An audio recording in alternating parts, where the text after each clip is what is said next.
bum, bum, bum, bum, bum, bum, bum. That's going to be out of sync with the actual music, which is probably troubling. Hello! Hello. Welcome to this, our battle report in this horrible garage of mine. Oh, look at all of this horrible nonsense. It's a great setting. I'm playing Joe. Hello. Hey, we're going to play a game. Let's see what we've got. Bam! In this battle report, we're going to be pitting the forces of Craftworld Eldar versus some Imperial Knights. Joe, do you want to start telling us about what these Imperial Knights are? Okay, so I've taken the Super Heavy Detachment, which now gives you 6 command points. Is it 5 or 6? 6 or 5? 6. It is 6? 6. My goodness. They got good, didn't Yeah, they? if you've got 3 Super Heavies, which you do. Is that a Super Heavy, the big one? Yeah. He does look super It heavy. is super heavy. Well, there we are. There we are. So the list is the Forge-Old Lancer Knight. The Forge-Old Lancer Knight, which you haven't finished painting I yet. haven't finished painting yet. This is a terrible crime. Oh dear. And then the Gallant to its left. The Gallant, yes, Yep. here it is, the glorious Gallant. Here is a Crusader, but he's not a Crusader, he's a Warden. No, he's actually a Warden. With a Gatling cannon. With a and Gatling cannon. Chainsaw. Oh, a chainsaw? Just pretend that the battle cannon has teeth on it. It's chainsword-esque, you know, Yeah. I could believe. It's of a similar length. Yeah. And There then, we and then 3 Armiger Warglaves. Have they anything on their provinces? The difference between them, weirdly enough, is that I've got 2 heavy stubbers and a melter gun. So in this instance, the ones with 2 melter guns have heavy stubbers. The ones without it This one here, at the back. he's without a face as well, Joe. Yeah, he's not finished painting either. Well, But- you know, these things take time. Yeah, they do. They do take time. On that topic, here's my Eldar army. So today, I will be taking a combination of Ulthwe, Craftworld Eldar, and Alaitoc, what are they called now? Alaitoc, Craftworld Eldar also. The ones with the -1s, because you know, that's fun. Alaitoc? I don't know, I'm never very good on these pronunciations. Nonetheless, we are looking at a Battalion detachment containing 1 unit of Guardians and a Wave Serpent, another unit of Guardians and a Wave Serpent, 2 units of Dark Reapers, each with 1 Exarch, wielding a Eldari missile launcher, because I'm strange and didn't think the Tempestus was worth taking, or Tempest, or whatever the hell the thing's called. The thing with lots of shots. We're also led by Eldred Ulthran. Eldred Ulthran, though, isn't our warlord. Our warlord is, in fact, this Ulthar at the back there, that may look like a Vizarch to the untrained eye, and he may obviously appear very red compared to all the other black models in this army, but he is, in fact, the Ulthar of the Ulthwe army. And the Warlord as well, because re-rolling and getting back CPs is super fun. There's also another Wave Serpent, which may or may not contain some of those Dark Reapers. And then we have a unit of Rangers, again, halfway Rangers there. And if you hadn't already noticed, 3 Alaitoc Hemlock Wraithjet Fighters, which are super cool and super fun. So that's my army list. Specifics. The Guardian squads have shuriken cannons on weapon platforms. These are both double shuriken cannoned and vectored engine. All Wave Serpents are the same. For any of you who don't know what that means, vectored engine essentially means if I choose to advance, I get an additional -1 to hit. In fact, I get a -1 to hit because I'm not Alaitoc in this instance. Being Ulthwe, I roll a d6 every time I take any single point of damage, and on a 6 I ignore it. Eldred Ulthran has Guide, Misfortune, and Mind War are his abilities. Sorry, not Misfortune. That's an old, ridiculous name for the thing. Doom's what he has.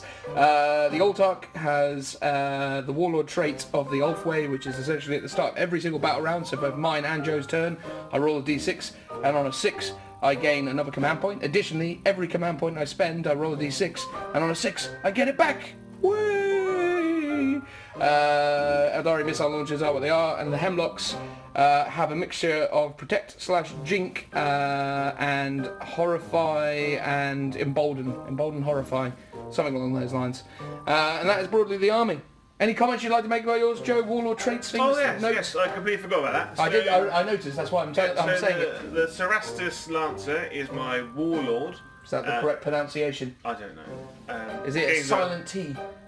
Cerastus? No, I don't know. I don't know what these things are normally called. I can't speak. I mean, it's a very silent T. So silent they didn't even write it down. Yeah. I just like adding words in. Exactly. Anyway, the Lancer Yeah. is my Warlord, and he's got the Warlord trait of I have a 4-up invuln. Ah, that's useful. Against shooting attacks. Against No. Yes. Yes. Increases your 5 up invuln, which is against ranged attacks, to a 4 up. Yes. Yep. Good. And then I've made the Gallant a character. Well, that one's the Gallant. Sorry about the jolty motions. And then I've given him the Warlord trait of 2 up. But how have you made him a character, Joe? How does that work? Oh, with the court of the jobber. Exalted King or something? The Exalted Court. That's the one. That's the thing. Yeah, there you go. How many command points does that cost you? 1. 1 to make him a warlord? 1? Probably. No, it is 1. It is I'm 1. just trying to pretend to be surprised by the news that that's really good. That's very good. It is very good. There you go. Ooh, there I see. Convinced even you. Yes. And did you give him an additional command point to give him an additional relic? Or did you not have a relic up to this point? I was going to give him the Paragon Gauntlet relic. Oh, I see. But you're changing your mind now. You've seen what I've brought. Tailoring your list. Is that what it is? Although it would be quite good at smashing up Wave Serpent. It would be very good at smashing up wave servers. But you've said it now. What are you doing instead? Oh, he's thinking. You're witnessing live, albeit recorded, thinking by Joe. No, I'm not going to give him one. Because what are you going to give him? Doesn't the armor... Does the armor save a 2-up save? Yeah, it increases his armor save to a 2 Is that up a save. relic, though? That is a relic, yeah. There's a relic that increases armor save to I 2 don't plus. believe you. It really is a thing. We All shouldn't right, be doing this in this format. I'll give it that Did you find it there? You're not even on the right page. You're on warlord traits. then. I don't know. Lord's sake, I'm not man. a wizard. I don't know these things. You should know these things. This is your army. You got all excited about this. Come on now. Find it now. Find it now. There it is. Boom. The armor of Sainted Ion. Brilliant. It's like I knew it from the very beginning. Exactly. Maybe with the gift of editing you will have. I doubt it. Alright, cool. Anything else worth saying? Oh, the house trait is House Taranis, which gives them the ignoring on 6 up, 6s. 7 up. So we're both ignoring damage on 6s. Yep. It's useful, isn't it? You also have that unique stratagem, don't you, where you can come back from being dead. If I fall over and don't explode on a 4-up, I can get back up. At the end of the phase. Magical. My prediction for this game is I'm going to win tremendously with my triumphant force of Elder. What do you reckon, Joe? Yeah, because you can just hide on buildings. And I can't do anything about buildings. Well, you can. You can pay a command point to swoosh at them. Yeah. Well then, I'm going to be like, yeah, I'm going to win. Of course you are. You're confident. Believe. You can read it in my face. I can. Whoosh. Here we go then. Let's look at the table and work out what we're doing. Woo! Da da da da! So this is the battlefield, a series of primary colours and unpainted scenery. One day we'll go around painting this stuff. I don't need the rulebook. Do you not need the rulebook? No. Do you remember it off by heart? No, because you do it when whoever deploys... This is true. This is true. Anyway, this is what we're playing on. Joe, what are we going to be playing? A 6. A 6. An Eternal War 6. What's one of those these days? It is... oh god, it's the horrible one. Is it the horrible one? Do you want to abide by the dice roll or do you want to re-roll it? I think we should rewrite. Alright, re-roll it. It's Roving Patrol, where we split our army into 3. No, we're not doing that. That's a horrible mission. Re-roll it. 3. 3. Okay, that sounds a lot better. Dominate and Destroy. Is that free? Dominate and destroy. No, it's not. You just literally turned a page. You went, yeah, I reckon that'll do. It's Scorched Earth, Oh, good. where you raise or control Okay. objectives. And how do you raise or control it? Oh, it's the one where the one in my deployment zone's worth D3 and it's destroyed. Cumulatively score each turn. Okay, cool. That's good. Looking over that. Alright, cool. Should we do a roll-off then? There are 2 dice there. 6 to your 4. Yeah. I'm placing the first objective. Yes. Alright then. Let's do all that and come back momentarily. Any comments thus far, Joe? I am excited. I can see that. Please say stop recording. No, not yet. But here we go. So here we are. This is the setup for the game ahead. There's a few wave serpents and flyers over there. And there's Joe's 4 drops over there. Now all we need to do is roll to see who goes first. Although, we've done the whole thing where we determine the mission in front of people. It feels like forever ago. The deployment time we ended up with is the long one, if it's not immediately obvious. Yeah, because of the line. Indeed. Objective markers is there in the middle, more or less. There's one situated... and then there's another one there, there and there. Yeah. Broadly speaking, in my deployment zone, I have 2 objective markers and Joe has but 1. So he has a potential to sack 2 D3's worth of extra VPs if he's lucky enough. But now, the all-important roll-off. Joe deployed well before me with my 4 drops and has rolled a 4. Which becomes a 5. Which becomes a 5, and now with my Warhammer TV dice, gifted to us by the good people of Warhammer TV due to being on Warhammer TV once. How did you get yours, Joe? I stood next to Dan and looked sad. There you go. And they There you gave go. me- By association. Here we are. Amateur! Yay! Wait, Joe. Oh, You know how this stupid game goes. yeah. That was all irrelevant because here it is. Oh, amateur! I can't see No, it. no, it's a 4. That doesn't really matter. That makes no difference at all. Yay. You're going to be going first, Joe. Yay. That's quite uneventful. Oh well. Game on. Let's see what happens. Any thoughts at this stage, Joe? I'm going to do what I always do. Just run screaming across the table. There we go. There we go. Maybe we could do a thing. Hang on. Here we go. Our initial battle plans, because you know that's a thing to do. So my plan is, you see, from the outset, and I don't really mind saying this to Joe because he knows it already. The most threatening stuff in Joe's army to me is the thing with a Gatling cannon. Everything else is irrelevant. So I'll kill the thing with a Gatling cannon, and then I can't lose because he can't wrap me up in combat with his stupid gallants or his stupid lancers. Yeah, sure, I'll kill a few wave serpents. But if I'm tactical and crafty, I'll just run away enough that he doesn't kill enough that he can't claim the whole shenanigansy, you know, boots on the ground rule. What's your feeling about that, Joe? I don't know, like, the Lancer can move 14 inches, and then it can advance 2d6 inches. Creepy. And then I can use the full tilt stratagem, which then allows me to charge.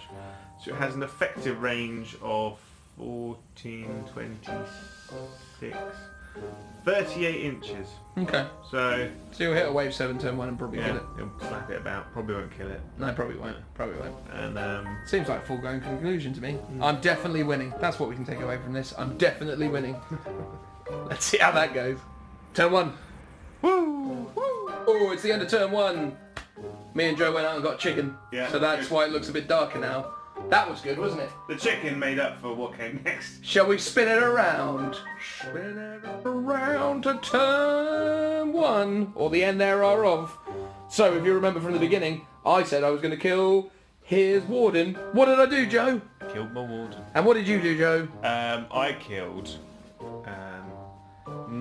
Nothing. I did 7 wounds combined over 2 waves. Well, 7 damage. 7 damage. 7 damage. 7 damage. 7 damage. I failed a 4-inch charge with the Lancer Knight.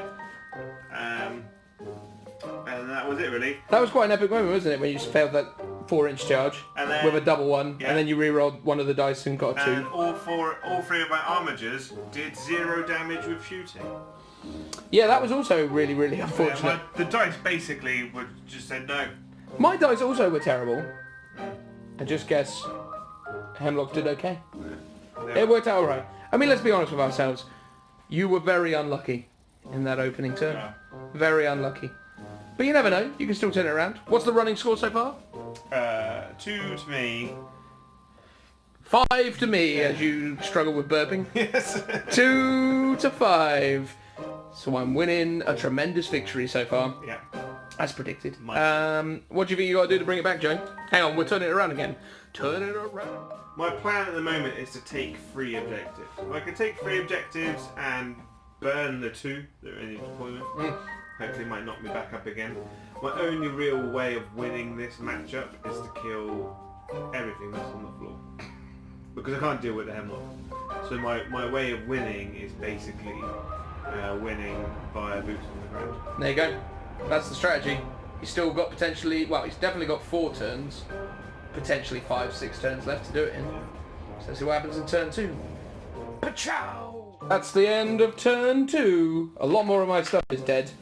Some of Joe's stuff would have been dead had he not been a cunning strategist. I was so cunning. Oh, so cunning. Cunning indeed. Like a fox. Do you want to tell them what you did, Joe, in your turn? So Express in what happened. my turn, I killed 2 wave serpents. You did kill 2 waivers. One was there, and the other one was there. But now they're not. I killed a whole squad of Dark Reapers. No, you didn't. The Exiles are still low. And Well, then- that one over there, yes, you And did. then I reduced 1 down to the Exile.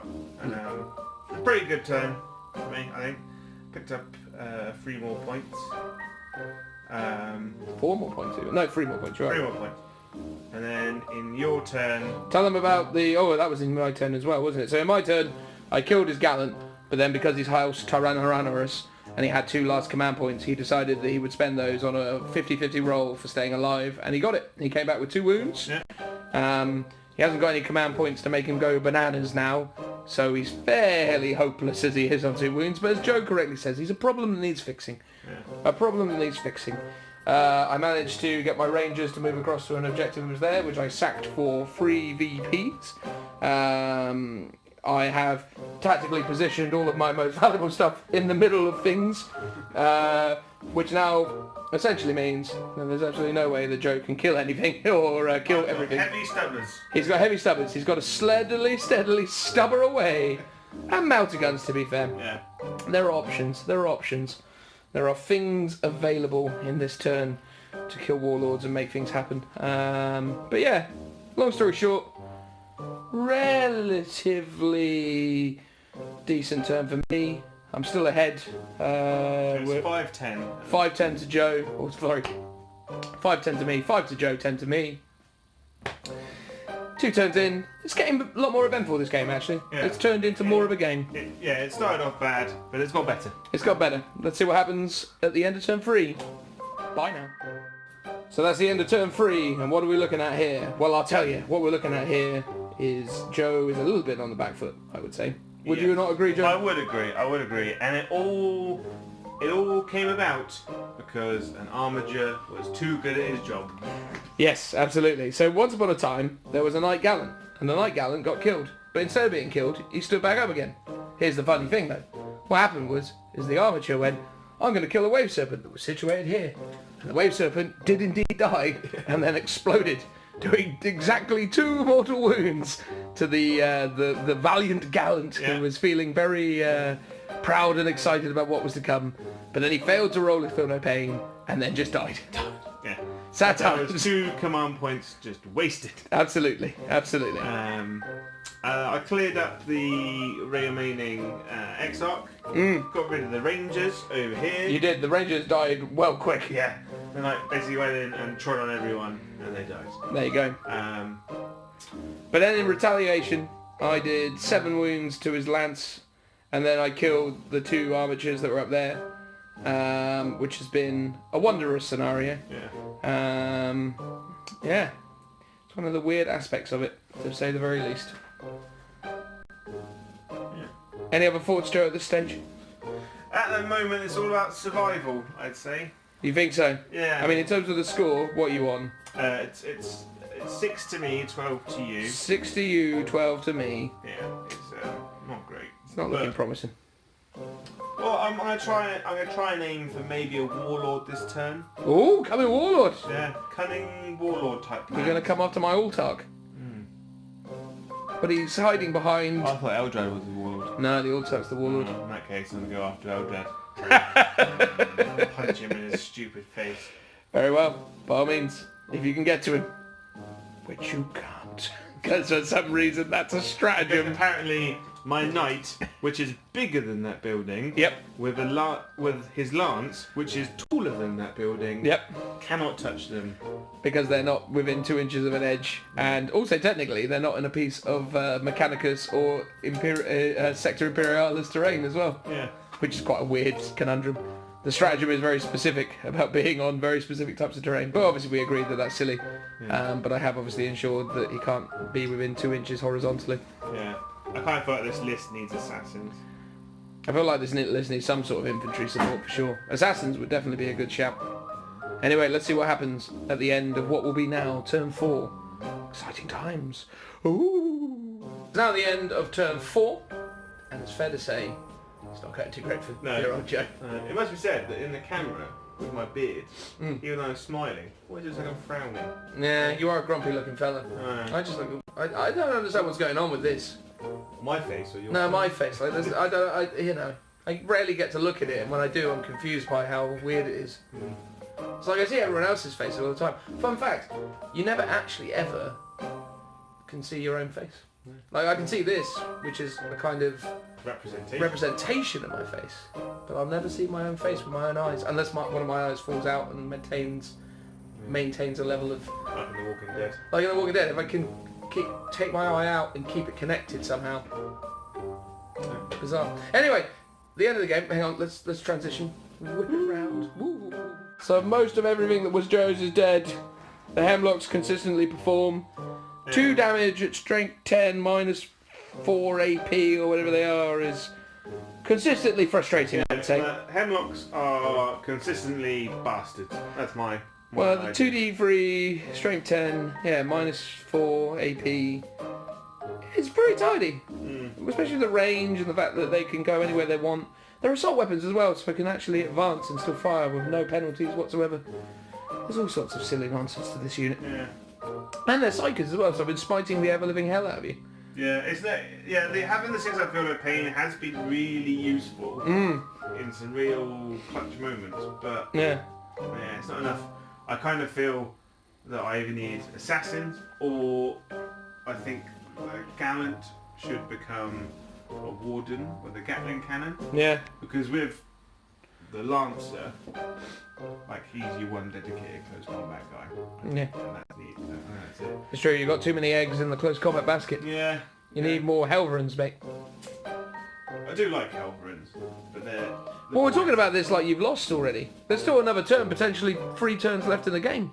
Yeah. Should we see what happens in the turns that come along? Should I explain what happened here? There was a knight, little knight there. He died.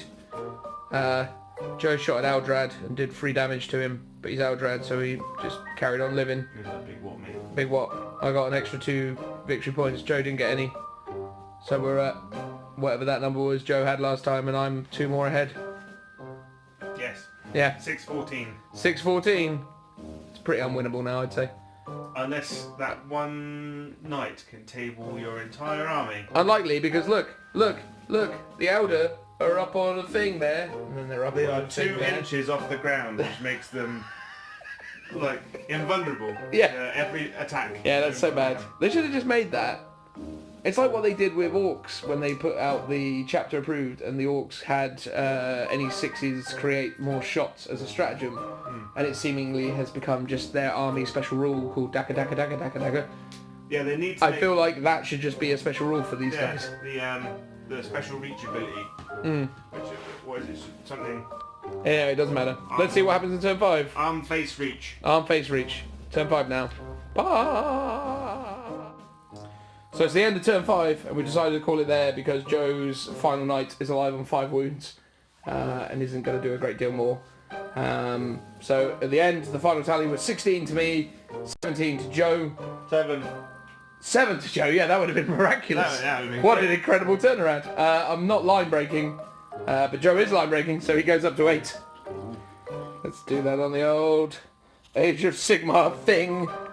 It doesn't matter, it's 8. Right, anyway, so there we go. Let's turn the camera around and talk about that game and all the fun that was the game. We'll talk about the game. The game's going to come up. Talk about that in a second. Right. Bye. Like Everyone Loves Raymond. I Yeah. kind of feel like I do. I think it's the hair. Like a mix of that and Adam Sandler. God, not Adam Sandler. Yeah. Is it the nose? The sort of weird, crookedy...